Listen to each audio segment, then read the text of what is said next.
യുവരാജാവായ മകൻ പിതാവിന്റെ മുന്നിൽ കിടന്ന് വിശുദ്ധ കഅബാലയത്തിലേക്ക് നോക്കി കലിമ ചൊല്ലി മരണപ്പെട്ടു. അനുഗ്രഹീത മരണം തന്നെ. മരണാനന്തര കർമ്മങ്ങൾക്ക് ഇബ്നു അദ്ഹം റളിയല്ലാഹു അൻഹു തന്നെ നേതൃത്വം നൽകി. മസ്ജിദുൽ ഹറാമിൽ മയ്യിത്ത് നിസ്കരിച്ചു. മക്കയിൽ തന്നെ മറവ് ചെയ്തു. ഹജ്ജ് കഴിഞ്ഞ് ഭാര്യയും മറ്റുള്ളവരും നാട്ടിലേക്ക് തിരിച്ചു. മകൻ മരിച്ചിട്ടും ഇബ്നു അദ്ഹം റളിയല്ലാഹു അൻഹുവിന്റെ മുഖത്ത് തെല്ലും സങ്കടം കാണുന്നില്ല. ഗുരു, എന്താണ് സംഭവിച്ചത്? അങ്ങ് സഹായിക്കണേ എന്ന് പ്രാർത്ഥിച്ചപ്പോഴേ അവൻ മരിച്ചു വീണല്ലോ. ഫക്കീറുമാർ ആശ്ചര്യത്തോട് ചോദിച്ചു. ഞാൻ അണച്ചു പിടിച്ചപ്പോൾ ഒരു പിതാവിനുണ്ടാകുന്ന സ്നേഹം എൻ്റെ മനസ്സിനെ ഉലച്ചു കളഞ്ഞു. അന്നേരം ആരോ വിളിച്ചു പറയുന്നു, ഇബ്രാഹിം, എന്നോട് പ്രണയമുണ്ടെന്ന് നീ വാദിക്കുന്നു, എന്നിട്ട് മറ്റുള്ളവരെയും നീ സ്നേഹിക്കുകയാണോ എന്ന്. അപ്പോഴാണ് ഞാൻ ഇങ്ങനെ പ്രാർത്ഥിച്ചത്, സഹായിക്കണേ. ഇബ്നു അദ്ഹം റളിയല്ലാഹു അൻഹു അവരോട് മറുപടി പറഞ്ഞു. മകന്റെ മരണത്തോടെ നാഥനോടുള്ള പ്രണയം പഴയതിനേക്കാൾ വർദ്ധിച്ചു.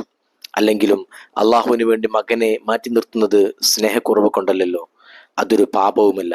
നാഥന് വേണ്ടി പണ്ട് മറ്റൊരു ഇബ്രാഹിം സ്വന്തം മകനെ അറുക്കാൻ കഴുത്തിൽ കത്തിവെച്ചില്ലേ? അത് മകനോട് സ്നേഹമില്ലാഞ്ഞിട്ടാണോ? നാഥൻ എന്ത് പറഞ്ഞു അത് വഴങ്ങുക, അത്ര തന്നെ. വിശുദ്ധ കഅബയുടെ മുന്നിൽ വെച്ച് മറ്റൊന്നിനെക്കുറിച്ചും ചിന്തിക്കാതെ ഇബ്നു അദ്ഹം റളിയല്ലാഹു അൻഹു നാഥന് സ്തോത്രങ്ങൾ അർപ്പിച്ചു. ഇംഗിതം പോലെ ഹജ്ജ് കർമ്മങ്ങളൊക്കെ കഴിഞ്ഞു. ഇനി മദീനയിലേക്ക്. ആരോമൽ പൂമുത്ത് അന്ത്യവിശ്രമം കൊള്ളുന്ന പുണ്യഭൂമിക. തന്റെ ഹബീബിന്റെ ഹബീബാണത്. അള്ളാഹുവിന്റെ ഹബീബിനെ ഇഷ്ടപ്പെടാത്തവർ വിശ്വാസിയില്ലല്ലോ. തിരുനബിയോടും നാഥനോടുള്ള പ്രണയം ഒരേ സമയം ഇബ്നു അദ്ഹം റളിയല്ലാഹു അൻഹുവിന്റെ നിലവിൽ കിനിഞ്ഞു. കൂടെയുള്ള ഫക്കീറുമാരെയും കൂട്ടി അദ്ദേഹം മദീനയിലേക്ക് തിരിച്ചു. അത്യാവശ്യം നടക്കാനുണ്ട്. ഇടയ്ക്കിടെ സൗകര്യമുള്ളിടങ്ങളിൽ ഫക്കീറുമാരൊത്ത് വിശ്രമിക്കും. ഇബ്നു അദ്ഹം ആ നിമിഷങ്ങളും ക്രിയാത്മകമായി ഉപയോഗപ്പെടുത്തി. ഇടതടവില്ലാത്ത ദിക്റും സ്വലാത്തും തസ്ബീഹുകളും നിസ്കാരങ്ങളും. ഒരു ദിവസം അദ്ദേഹത്തിന് വല്ലാത്ത ദാഹം. ഇത്തിരി വെള്ളം കിട്ടണം. പരിസരങ്ങളിലൊക്കെ നടന്നു നോക്കി. ഒരു കിണറുണ്ട്, വളരെ പഴക്കമുള്ളൊരു കിണർ. തൊട്ടിയും കയറും അവിടെ തന്നെയുണ്ട്. ഇജാസ് ഭരണാധിപന്റെ കീഴിൽ വഴിയോരത്തെ കിണറുകളിലൊക്കെ തൊട്ടിയും കയറുകളും സ്ഥാപിച്ചിട്ടുണ്ട്. ഭരണാധികാരത്തോടുള്ള വിരോധം അദ്ദേഹത്തിൻ്റെയും ഉള്ളിൽ പുകഞ്ഞു. ഭരണാധിപന്മാരുടെ ഔദാര്യമൊന്നും എനിക്ക് വേണ്ട. കുറച്ച് കാശുമായി പട്ടണം ലക്ഷ്യമാക്കി നടന്നു.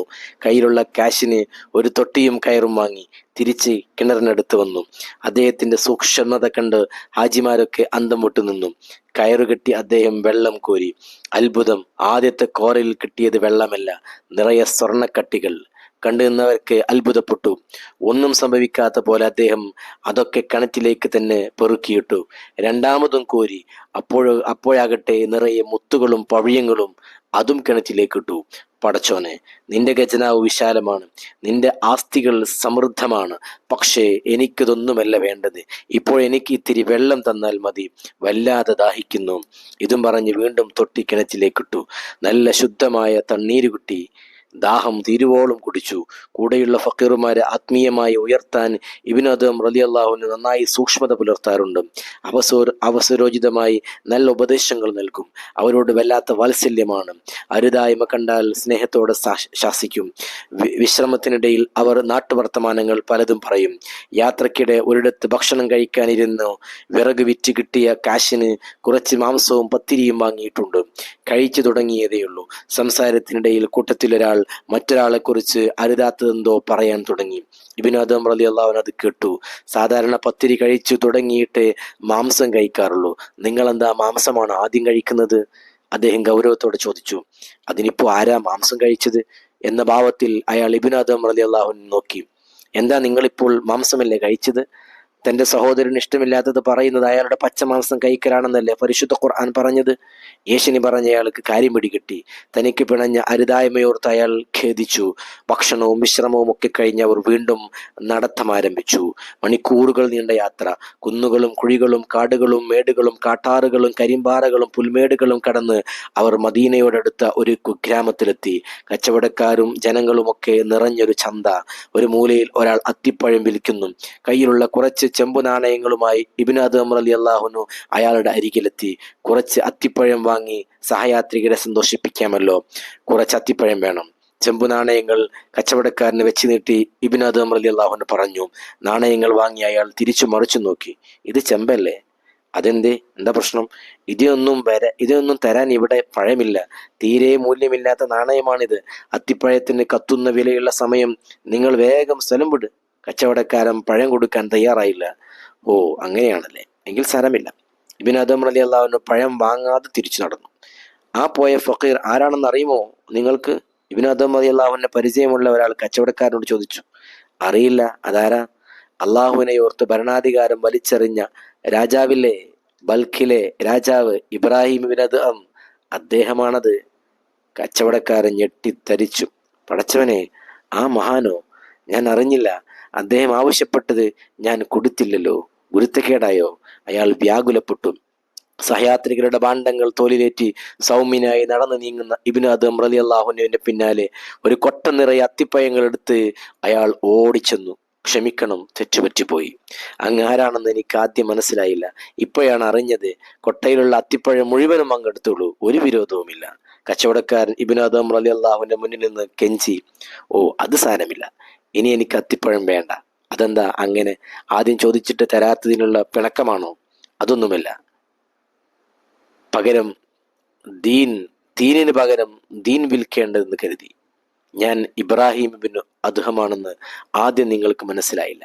അപ്പോൾ നിങ്ങൾ അത്തിപ്പഴം തന്നില്ല. അറിഞ്ഞപ്പോൾ നിങ്ങൾ ഇങ്ങോട്ട് കൊണ്ടുവന്നു തന്നു. എൻ്റെ ദീൻ കണ്ട് ബഹുമാനിച്ചത് കൊണ്ടല്ലേ അതുകൊണ്ട് തൽക്കാലം പഴം വേണ്ട. ഇതും പറഞ്ഞ് ഒരു ചെറു പുഞ്ചിരിയോടെ ഇബ്നു അദ്ഹം റളിയല്ലാഹു അൻഹു മുന്നോട്ട് നടന്നു. തന്റെ അബദ്ധത്തെക്കുറിച്ചോർത്ത് കച്ചവടക്കാരൻ വിലപിച്ചു കരഞ്ഞു. ഒരുപാട് ദൂരം സഞ്ചരിച്ച് അവർ മദീനയിലെത്തി. തിരു ഹബീബിന്റെ മണ്ണ്, മസ്ജിദുൻ നബവിയുടെ പരിസരത്ത് സൗകര്യമുള്ളൊരിടം നോക്കി അവർ തമ്പടിച്ചു. തിരു റൗളയിൽ സിയാറത്ത് നടത്തി. പിറ്റേന്ന് തന്നെ ഇബ്നു അദ്ഹം റളിയല്ലാഹു അൻഹു ജോലിക്കായി പുറത്തുപോയി. കുറച്ചു കഴിഞ്ഞ് ഒരാൾ തമ്പിലേക്ക് കടന്നു വന്നു. പുതുപുത്തൻ വസ്ത്രങ്ങൾ ധരിച്ച് സുന്ദരനായ ഒരു യുവാവ്. തോളിലൊരു ഭാണ്ഡവുമുണ്ട്. ഇബ്രാഹിം ഇബ്നു അദ്ഹം ഇവിടെയില്ലേ? അദ്ദേഹം ചോദിച്ചു. ഗുരു പുറത്തു പോയതാ, കുറച്ചു കഴിഞ്ഞ് തിരിച്ചു വരും, തമ്പിലുള്ളവർ മറുപടി പറഞ്ഞു. അദ്ദേഹം ഒന്നും മിണ്ടാതെ ഇറങ്ങി നടന്നു. കുറച്ചു സമയം കഴിഞ്ഞ് ഇബ്നു അദ്ഹം റളിയല്ലാഹു അൻഹുവിനോടടുത്ത് നടന്നു വന്നു. 3-4 ദിവസം യുവാവും ആ തമ്പിൽ താമസിച്ചു.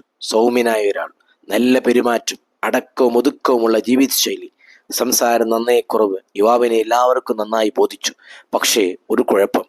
എല്ലാവരും ഒരുമിച്ചിരുന്ന് ഭക്ഷണം കഴിക്കുമ്പോൾ അയാൾ മാത്രം തന്റെ ഭാണ്ഡവും എടുത്ത് ആരും ശ്രദ്ധിക്കാത്തൊരിടത്ത് ചെന്നിരിക്കും. എല്ലാവരും കഴിച്ച് കയ്യാറാവുമ്പോഴും തിരിച്ചെത്തും. എല്ലാവരെയും വിളിച്ച് സൽക്കരിക്കാറുള്ള ഇബ്നു അദ്ഹം റളിയല്ലാഹു 2-3 ദിവസങ്ങളായിട്ടും അയാളെ കഴിക്കാൻ ക്ഷണിക്കുന്നില്ലെന്നാണ് ഏറ്റവും ആശ്ചര്യം. എല്ലാവർക്കും ആശങ്ക തോന്നി. ഇയാളെന്താ ശരിക്കും മനുഷ്യനല്ലേ?